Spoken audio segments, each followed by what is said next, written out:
অযোগ্য ক্রিকেটার দিয়ে দল সাজালে এমনই হবে।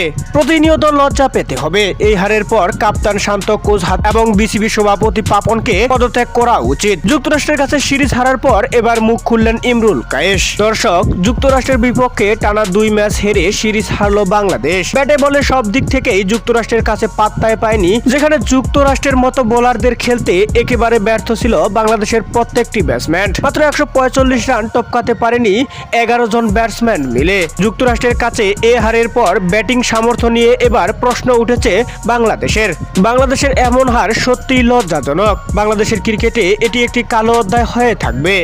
আর এই বিষয়টি যেন কোনোভাবে মেনে নিতে পারতেছে না বাংলাদেশের অবহেলিত ক্রিকেটার ইমরুল কায়েস। তিনি বলেন, যুক্তরাষ্ট্রের কাছে এমন হার আমাদের প্রাপ্য ছিল না। আমরা এমন বাজে খেলা কখনোই আশা করিনি।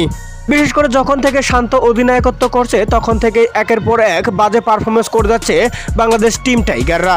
আমার মনে হয় বিসিবির খামখেয়ালির কারণে দলের আজ এ অবস্থা হয়েছে। অযোগ্য ক্রিকেটার দিয়ে দল সাজালে এমনই হবে।